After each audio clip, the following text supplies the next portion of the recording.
Native speakers are not actually hearing every word you say. They are literally just predicting and trying to catch every single word they say to you. That is exactly why English feels completely impossible. Oh my gosh, yes. It's this massive psychological trap. Welcome back to English Unfiltered. So today's deep dive is into why mastering spoken English feels so overwhelming. Right, and why everything you've been taught about fluency is, well, basically wrong. Because, look, as a learner, you're taught to process language sequentially, right? Just, word by word. Exactly. You naturally assume that if you just memorize enough vocabulary and grammar rules, you'll finally unlock fluency. But the struggle isn't a vocabulary issue at all. It's completely cognitive. Real spoken English just doesn't work sequentially. No, not at all. It relies heavily on what researchers call meaning chunks. Right, so let's break down how that actually works in real life. Yeah, so native speakers do not hear, "How are you doing?"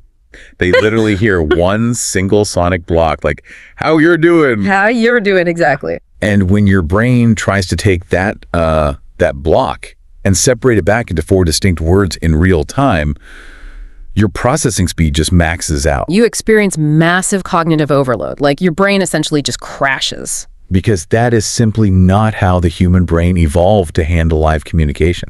I mean, actual spoken English is incredibly messy. People restart sentences, they change directions mid-thought. They interrupt themselves constantly. Yes, it evolves live. So learning English is honestly like studying for this perfectly formatted, rehearsed play, only to walk on stage and realize everyone else is doing a chaotic improv show. That is the perfect analogy. And in that improv show, native speakers are constantly missing words. Like a truck drives by or somebody mumbles or, the audio glitches on a call. But they don't panic. They don't. They just infer the rest based on the context. True fluency is predictive understanding. It is not perfect hearing. Okay. But because that predictive speed is the ultimate goal, it fundamentally changes the emotional tone of the language.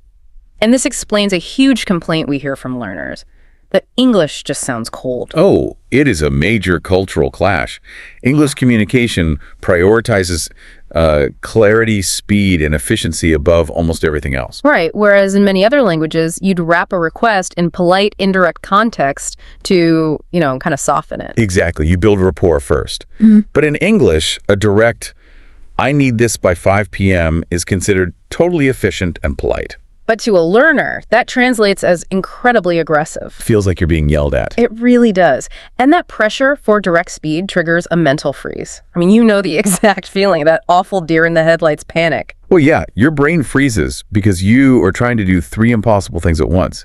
You're translating the incoming words, monitoring your own grammar rules, and trying to avoid making a mistake all simultaneously. Which is literally impossible. Completely impossible. Wait, hold on. I need to push back on this logic for a second. Okay, go for it. If native speakers are literally just guessing half the time and they don't care about the messy improv show, why are language tests exclusively graded on perfect grammar? That seems like a massive contradiction. Oh, it is a huge contradiction. Yeah. We test learners on organized, rigid grammar because, honestly, that is what is easy to measure and grade on paper. Oh, wow. So it's just an artificial environment. 100%. In the real world. Yeah. Native speakers simply tolerate imperfection and keep the conversation moving. They do not care if you use the wrong preposition. They just care if they understand your underlying point. Exactly. This is what nobody tells learners. Your brain is treating a biological communication tool like it's a math test. We need to completely redefine what fluency actually means. We really do. Fluency is not perfect grammar. It is not perfect pronunciation. Honestly, it's not even perfect understanding. Wait, really? Not even perfect understanding? No. True fluency is simply the ability to navigate uncertainty calmly in real time. So it's about not catching every word, but not panicking about it either, letting go of the need to control every single syllable. Exactly. Tolerating the chaos. English feels impossible because nobody told you the real rules of the game.